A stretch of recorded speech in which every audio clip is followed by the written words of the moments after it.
പ്രണയതീരം രാവിലെ 10 മണിക്ക് ദൃശ്യം വ്ലോഗിൽ.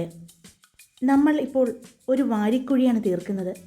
അതിൽ ആരൊക്കെ എത്ര പേര് വന്ന് വീഴുമെന്ന് അറിയില്ല. അതുകൊണ്ട് തന്നെ വളരെ ശ്രദ്ധിച്ച് വേണം കാര്യങ്ങൾ കൈകാര്യം ചെയ്യാൻ. എല്ലാം പ്ലാനിങ്ങോട് കൂടി വേണം ചെയ്യാൻ. മുത്തച്ഛനോട് എന്തായാലും എല്ലാ കാര്യങ്ങളും തുറന്ന് പറഞ്ഞേ പറ്റൂ. നമ്മളെക്കാൾ നന്നായി എക്സ്പീരിയൻസ് ഉള്ള ആളാണ് മുത്തച്ഛൻ. അദ്ദേഹത്തിന് നമ്മളെ സഹായിക്കാൻ ഉറപ്പായിട്ടും പറ്റും. അതുകൊണ്ട് അദ്ദേഹത്തോടു കൂടി ആലോചിച്ചിട്ടേ നമ്മൾ ഓരോ കാര്യങ്ങളും ചെയ്യാൻ പാടുള്ളൂ. തെറ്റ് പറ്റരുത്. കാരണം തെറ്റ് പറ്റിയാൽ നമുക്ക് നഷ്ടമാകുന്നത് എന്താണെന്ന് ഞാൻ പറഞ്ഞു തരണ്ടല്ലോ. ആദി പറഞ്ഞു.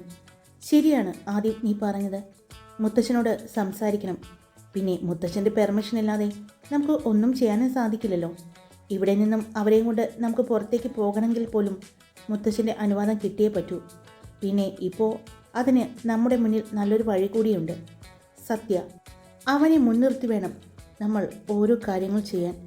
ഈ സ്റ്റോറിയുടെ മുഴുവൻ ഭാഗങ്ങളും കേൾക്കാനായി രാവിലെ 10 മണിക്ക് ദൃശ്യം വ്ലോഗിൽ.